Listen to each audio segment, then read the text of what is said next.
Happy Sunday! Ito, magluluto tayo ng tinola. Isasanggutsa muna natin tong luya.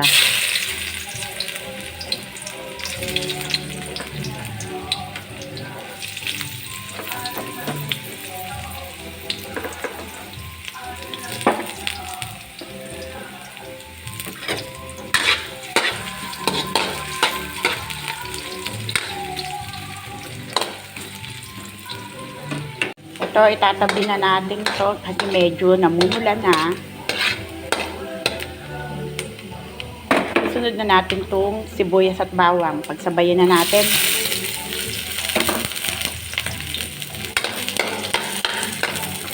Ayan, pagsamasamahin na natin dahil namumula na.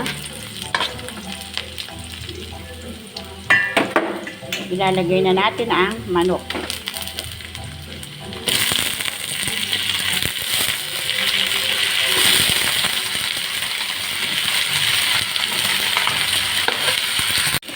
Yan, halu-haluin lang.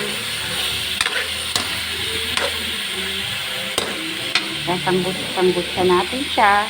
Lagyan natin ng paminta. At patis.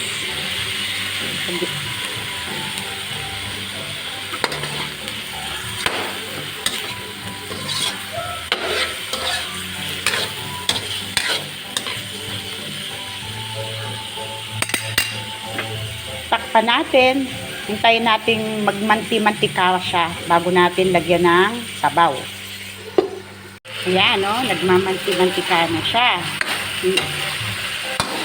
Nasanggut siya natin ng maigi. Ayan, nagmamanti-mantika na. Kaya pwede na siyang buhusan ng sabaw sinaing.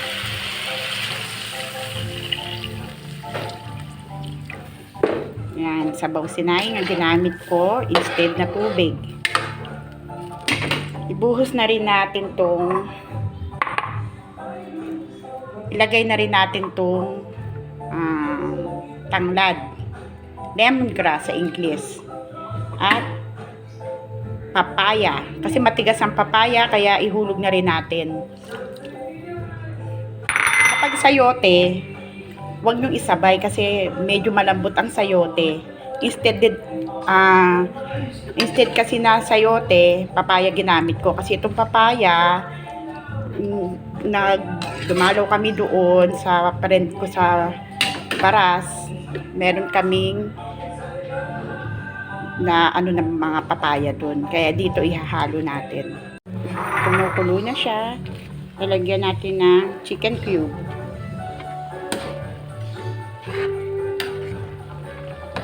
Ito yung yung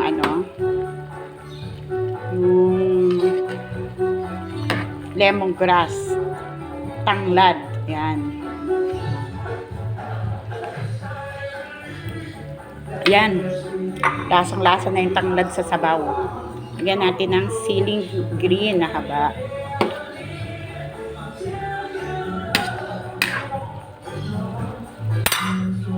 Lagyan natin ng pampalasa.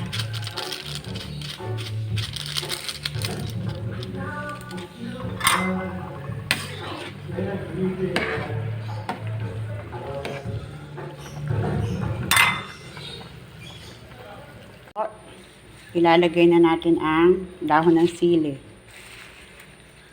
Tingnan nyo, napakadami ng dahon ng siling ilalagay natin. Paniguradong masarap to.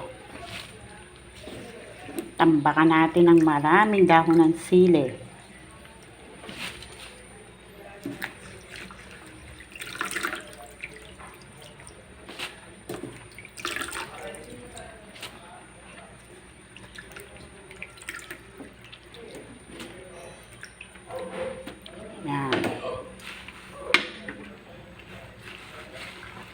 Pag kulo-kulo ng konti, papatayin na natin.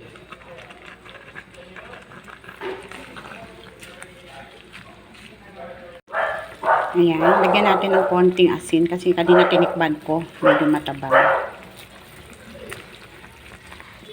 Ayan, kaninang akala natin napakadami ng dahon ng sili, pero ito, nang maluto, parang ang konti na lang.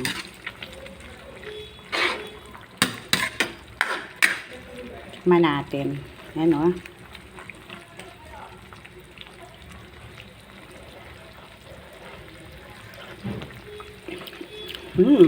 Lasang-lasang dahon ng sili. Tsaka yung lemongrass, lasang-lasa siya.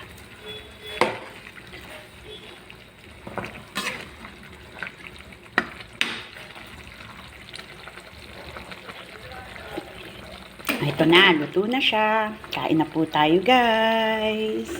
Ayan. Napakasarap ng sabaw.